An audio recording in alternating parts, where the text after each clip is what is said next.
In Poland, the word for sausage is kielbasa, and Brussels sprouts are basically mini cabbages. I'm told that Polish people eat lots of cabbage. In fact, they have a saying, no cabbage equals an empty stomach. So I adapted one of my favorite recipes, kielbasa and cabbage soup, into a meal that works well in a mess kit. Also, did you know that the father of the American cavalry was a Polish immigrant who came to help achieve liberty for the United States and possibly saved Washington's forces from annihilation? And that an engineer from Poland helped the Continental Army beat the superior British regulars along the Hudson River? I'll tell you how to make this hearty stew and all about Pulaski's Legion, plus fortifying Bemis Heights in this week's episode of Making a Mess with the Yankee Camper, where I make my Super Zupa.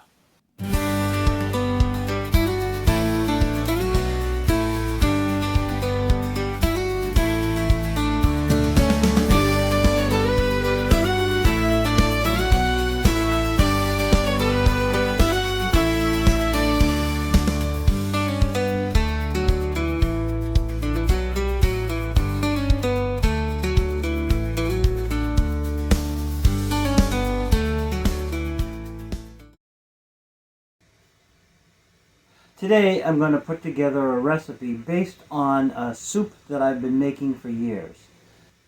This is a tomato-based soup, so we'll start with a can of tomato juice.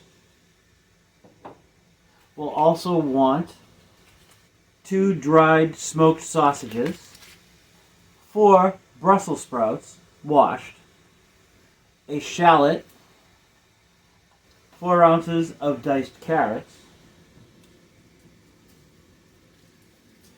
and then in a Loctite bag, which I've marked smoked sausage and Brussels sprout soup, you'll want to combine 1 tablespoon of celery flakes, a dash of black pepper, and a dash of crushed red pepper.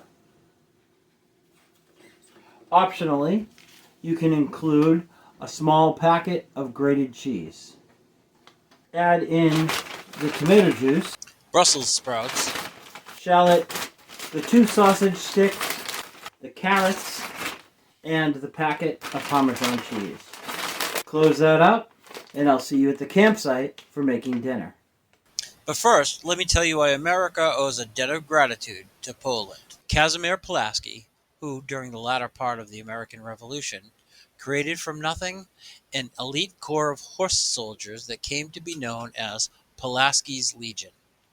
This group formed the nucleus from which all United States mounted troops followed through to the 20th century, and Count Pulaski is considered the father of the American cavalry. In the early part of the 1770s, Pulaski, in his 20s and of noble bloodline, was working with his father to overthrow the pro Russian factions in his homeland of Poland. Despite Casimir's extraordinary skills as a military horseman, the cause fell apart, and Count Pulaski was forced to flee to Central and Southern Europe, where he eventually wound up in debtor's prison until friends could obtain his release. In 1776, while in Paris, Pulaski encountered the American envoy Silas Deane and Benjamin Franklin. The pair convinced the Count that his experience was a need for the fight for freedom in the Americas and wrote him letters of recommendation to George Washington. In July of 1777, Pulaski first set foot on American soil on the shores of Marblehead, Massachusetts. It didn't take him long to find and introduce himself to General Washington, who was camped in Pennsylvania. Pulaski had his letter of introduction from Franklin, but also carried, for his acquaintance, the Marquis de Lafayette, a letter from Lafayette's wife, Adrienne. Well appreciative of the offer of assistance from the Count, Washington's hands were tied until Congress would approve a commission for the young Polish native. Plus, the general had far more pressing concerns, having received word that General Burgoyne had moved south out of Canada toward Lake Champlain in an attempt to cut off New England from the rest of the states. Washington was also aware that General Howe had sailed with a fleet of ships loaded with British infantry out of New York, but it was unclear Howe's destination. Was he coming south to attack the American Congress in Philadelphia, or heading north up the Hudson River to join the effort to segment the country? It turns out that Howe was coming to break the Continental Army. Washington set up a hasty blockade at the Brandywine Creek to prevent the British from advancing further toward the city of brotherly love. Howe, a seasoned general, nevertheless anticipated this and sent forward a small troop of Hessian soldiers to engage the Continental Army at the creek's crossing, while marching the bulk of his army further north than east, flanking Washington's ragtag military. Upon learning that he'd once again been outmaneuvered by Howe, Washington sent General Nathanael Greene, a Yankee Quaker from Rhode Island, to form a semicircle in an attempt to stave off the attack from the right, while the revolutionaries could retreat south.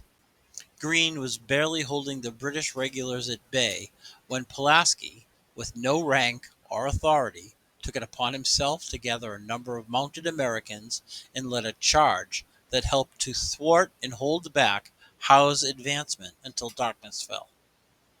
This gave Washington sufficient time to organize a retreat and prevent a rout. Howe chose not to pursue the army further, believing he had lost the element of surprise and had insufficient supply lines. Unable to crush the rebellious colonists, he refocused his target to Philadelphia. Count Casimir Pulaski's action at Brandywine helped secure him the rank of brigadier in the Continental Army. Renowned for his bravery, Pulaski was mortally wounded, leading a legion of his hand-picked lancers 2 years later, when he was attempting a similar harassment of the British during the Battle of Savannah. Now, you know. I've decided to have the Zupa for lunch, so let's go out to the campsite and get that started. This soup requires a little bit of prep work, so let's get out our ingredients.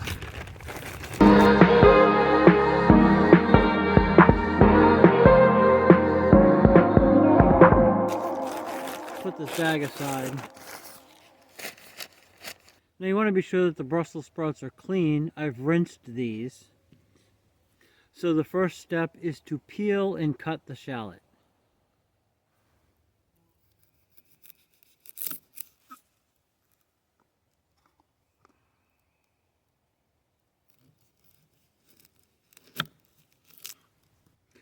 I've peeled the shallot. I'm just going to cut it into small bite-sized pieces.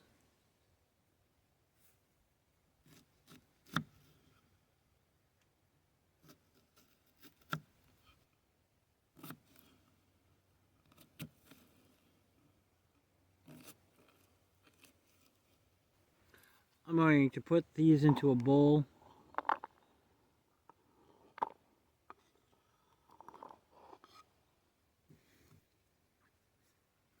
I'll do the other half. We're going to cut the Brussels sprouts again into bite-sized pieces. Be sure to peel off any of the outer leaves that might be undesirable.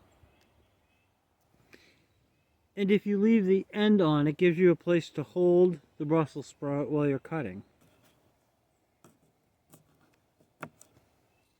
Those can go in the same bowl. And that is your waste, which can go into a compost pile. And do the same for the other Brussels sprout.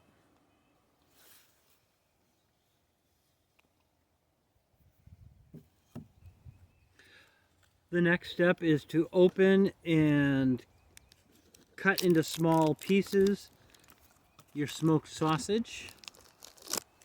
I find the easiest way to do that is to cut it in half. So you have two similar sized pieces and just cut those into rounds.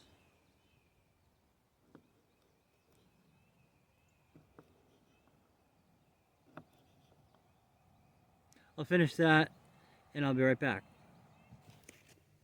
I have a second smoked sausage, which I could choose to put in, but I'm going to pass on this for this one. I'll eat that as a snack later. Using my larger pot, I'm going to open the 4 ounces of carrots and put all of that right into the pan.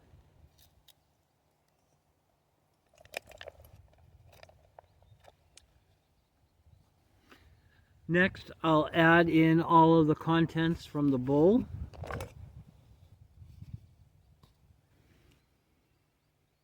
And give that a stir.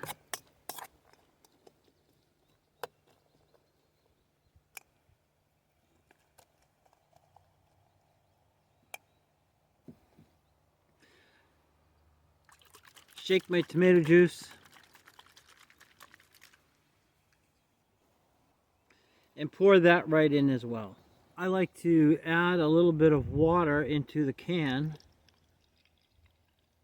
Give that a stir, and that's just I don't know, maybe an ounce and a half. Spin that around and just pour that right into the pot as well. Stir all those ingredients.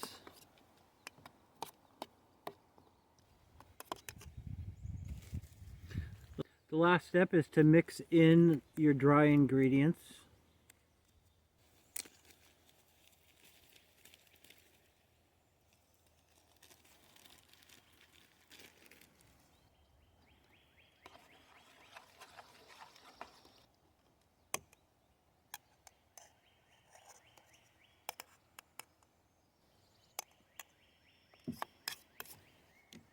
Light the stove.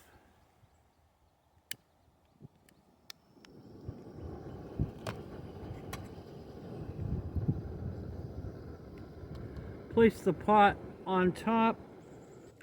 Add a cover.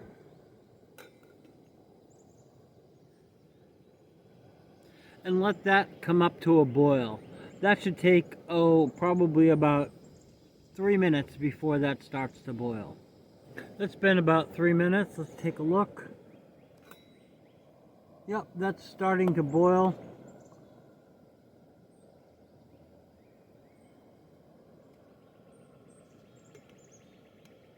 Recover and reduce the heat. That's going to take about 20 minutes or so for those Brussels sprouts to start to get soft. Maybe a little bit longer, as long as a half an hour. I'm going to check it about every 10 minutes or so and see where we're at. In the meantime, why don't you take a look at this? While Pulaski was engaged in Pennsylvania, another Polish national was 300 miles to the north, overseeing the fortifications for what would become known as the Battle of Saratoga. Thaddeus Kosciuszko was trained in both Warsaw and Paris and had a background in military engineering, especially fort building. Following a thwarted elopement to the daughter of a Polish aristocrat whom he had been hired to tutor, Kosciuszko fled to Paris in 1775. Learning of the war in America, Thaddeus set sail for the colonies where he met Benjamin Franklin. Franklin, impressed with his engineering skills and military training, put him to use in fortifying areas around Philadelphia. In the spring of 1777, Kosciuszko became friends with Horatio Gates, a general in the Continental Army. Upon being informed that the British had sent General Burgoyne out of Canada to split off New England from the other states, Washington ordered Gates to New York to engage and stop the British advance. Gates took Kosciuszko with him. When they arrived at Fort Ticonderoga along the western shore of Lake Champlain, young Thaddeus recommended cannon be strategically placed atop the hill known as Sugarloaf to defend the fort from above. Superiors assured the young engineer that was impossible because it was too steep. In July, Burgoyne sent 6 cannon up that very hill, now known as Mount Defiance, and forced the Americans to surrender the key stronghold. As the summer wore on, General Gates prepared for a defense against the approaching British along the Hudson River just outside of Saratoga, New York. The general wisely chose a vista with sweeping views of the area known as Bemis Hill, and instructed Thaddeus to supervise the fortification of the overlook. In September, after a defeat at Bennington, Vermont by General John Stark of New Hampshire, the loss of reinforcements from General St. Leger, who was defeated at Fort Stanwix in the west, and constant harassment from General Philip Schuyler, Burgoyne arrived at Saratoga with a fraction of the force he'd intended. Nevertheless, on the 19th he attempted to breach the American stronghold. At Freeman's Farm he was engaged by Benedict Arnold and Daniel Morgan. Burgoyne won the day, but at a terrible loss of a tenth of his troops. The two sides continued to entrench for the next 3 weeks. Gates, jealous of Benedict Arnold's capability as a military leader, failed to report to Congress Arnold's heroic actions during the Battle of Freeman's Farm, leading to bad blood between the two, which would eventually cause Benedict Arnold to betray his country. On October 7th, Burgoyne sent a third of his army to attack the fortifications at Bemis Hill, but Kosciuszko's designs proved impenetrable. With the British now vulnerable, Arnold pressed forward an assault and defeated their right flank. Burgoyne retreated and, realizing he was unable to move forward, determined to return to Canada. Gates, however, pursued Burgoyne, and on the 13th of October, the British general surrendered to the Americans. This was the first time in history a British army had ever capitulated, and it was in part to the engineering expertise of Thaddeus Kosciuszko. The colonists' victory allowed King Louis of France to consider supporting the American cause, which he did. Following the Battle of Saratoga, Kosciuszko was made a brigadier general. For 5 years, Agrippa Hull, a free blackman from Massachusetts, served as the general's orderly in the Revolutionary War, eventually purchasing land in Stockbridge, Massachusetts, where Thaddeus would continue to visit for the remainder of his life. But that's a story for another time. Now you know. I think the soup's just about done. That soup's been heating for just over 20 minutes. Let's take a look and see how it is.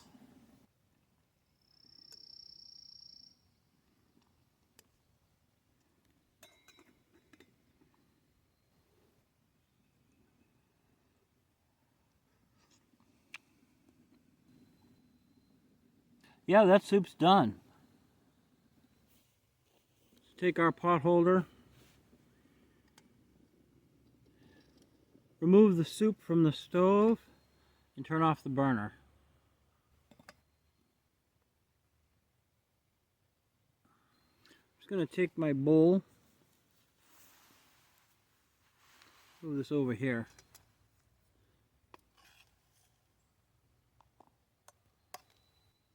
And there's lots of chunks in this soup. Nice hearty outdoor soup.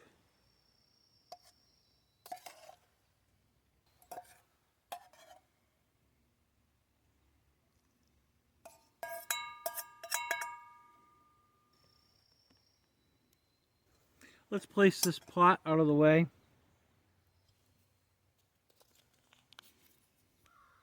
We'll open up our pack of grated cheese.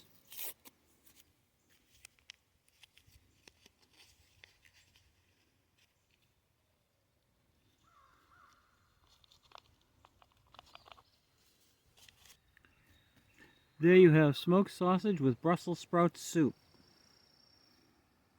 I'm going to eat my lunch, and then I'll clean up my mess. If you've enjoyed this video, please give it a thumbs up.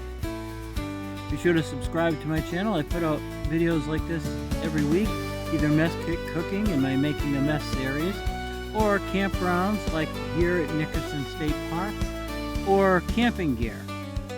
If you have any ideas or thoughts, put them in the comments section below.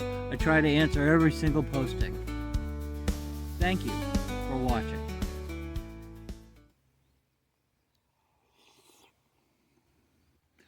That's really good.